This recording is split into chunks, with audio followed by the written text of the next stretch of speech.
We have to hold chapel in the gym, and these kids are there with their hands up, worshiping. Look at the young people crying and weeping, and it will move you.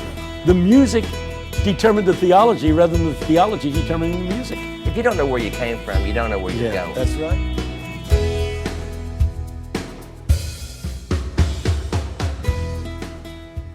Our college has voluntary chapel. I don't know whether it's voluntary here. We have voluntary chapel. And generally at a Christian school, if it has voluntary chapel, the attendance really drops down to nothing. Well, we have chapel that used to be held, this is a Baptist school, American Baptist, different from Southern Baptist. We still go to Disneyland, you understand? Right. It's an American Baptist school, and so we have chapel. Got the picture? There's about 1,500 students in the school living on campus. About 1,100 of them show up voluntarily for chapel. We didn't have this all the time. We got a new chaplain, and he is Assembly of God. I don't know what an Assemblies of God guy is doing in a Baptist school, except the fact that there was an awareness on the part of the administration that we needed what the Assemblies of God were into. So we reached over to Valley Forge Christian College, an Assemblies of God school, to get our chaplain. And he came in, and he didn't do much, but he changed the worship. So we have all this Pentecostal worship now. And the kids eat on this stuff. We used to hold chapel in this little chapel. Then it got too big for that, so we moved it into the auditorium. Got too big for that. We have to hold chapel in the gym. And these kids are there with their hands up, worshiping. And it's so and the kids at Eastern all think I'm spiritual because I sit on the front row, and while they're into all this, Jesus, Jesus, Jesus, I'm there with my head down like this. They don't realize but it's wonderful. That's what I see happening. You just don't have any Pentecostal in you, do you? Well, I gotta say they've got. But you're old. The thing is, seriously, you know what I tell people my age? I go to weddings and the bride's grandmother looks better to me than the bride. That's old. But, I tell people my age and older, when I go to church, my church, they do all the new praise music, and I wish they'd do more hymns. The Bible does say psalms, hymns, and spiritual songs. I'm all for the new stuff, but throw in a blessed assurance every now and then. Yeah. It wouldn't kill you, and it would sure make me happy. But is that to look at the young people when they're doing all that stuff and you're not getting it and they make you stand forever and your leg hurts. Yes. Look at the young people crying and weeping, and it will move you because they're getting it. It ain't all about you right now. Yeah. And the sermon's coming, and you're going to enjoy that. I do love the sermon. Yeah. Bob Dylan's great song, The Times They Are A-Changing. There's a line in there. Don't criticize what you don't understand. The times they are a-changing. And older people like myself, we have to get a hold of that. In the 13th chapter of Matthew, the 49th verse, there's this, the shortest parable that Jesus ever gives. The kingdom of heaven, says Jesus, is likened unto a householder who opens his treasure chest, and out of it takes some things old and some things new. If we don't make room for this new stuff, it's not the kingdom of God. But if they don't make room for the old stuff, it's not the kingdom of God. That's our heritage. That's it. The old hymns, as Gloria says, are portable theology. Indeed. When I laid my head on that cold MRI thing, and they said they were just trying to rule out MS, and they slammed me into that machine, and I'm trying to remember what MS is, and I start panicking.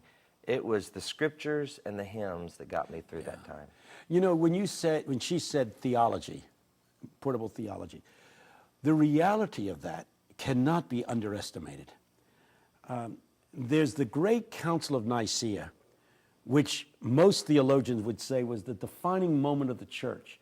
When the early church got started, people were so busy sharing Christ that they never actually sat down to define the character of Christ. Council of Nicaea had to decide, is Jesus a creation of God? Is he a son of God? Or is Jesus the incarnation of God? Is he God himself? Who is Jesus? It was the defining moment of the church. And the two major characters that came on the scene were Arius and Athanasius, these two great leaders of the church. Arius was the guy who said he's not really God. He's a man, the perfect man, but he's no more than a man. Athanasius saying he is the incarnation of God. And the argument went on for 2 years as these two were debating it. But historians now tell us that the deciding thing was this, that both Athanasius and Arius brought with them to Nicaea choirs. And the choirs sung their respective theologies. And the historians are now saying the reason why Athanasius won the argument is because the hymns of Athanasius' choirs, exalting the deity of Christ, were better songs than the songs that the Arian choir sang. And it was after the first year, all of Nicaea were singing Athanasius' songs, and that's what swayed the council eventually to go in that direction. In short, the music determined the theology rather than the theology determining the music. I just thought I'd throw that your way. That's interesting. Isn't that fascinating? And what if they'd had better songs? That means Jesus isn't God? Well, because Jesus is God, they had the better songs. Yeah. That's where you got to start talking a little bit about the sovereignty of God. Yes. That God is able to work things to his end. Yeah. Okay, speaking of that, the role a lady wrote, and she said she's a pastor's wife. Oh, before I go on. Okay, go ahead. My wife was with me this year when we were in Wales. And talk about the two kinds of songs. And they had this wonderful worship band. They were very good. And they did all this this new music, you know, the worship music and all this stuff. And we thought, given what it was pretty good, really good. Then we came to the end, and what happened was Peggy had said to the woman that led the music, you know, I'd just like to sing one of the old hymns of the church.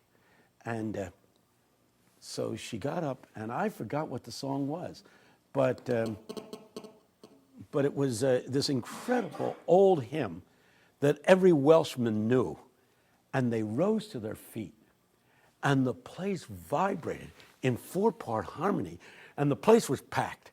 And I looked down from the pulpit, and there was Peggy just with her mouth open, and I looked around, and these old people had tears running down their cheeks. That all of a sudden, they were ready to affirm the new stuff, but just to get a taste of the old stuff.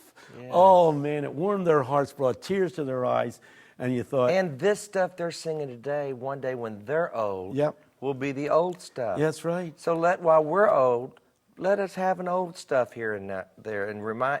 That's if you don't know where you came from, you don't know where you're going. That's right. And it's good to know the old songs. Oh, you know, there's this story about Albert Einstein. You know, you're talking about, you know, hymns are our tradition, and we need to know where we're going and where we're heading.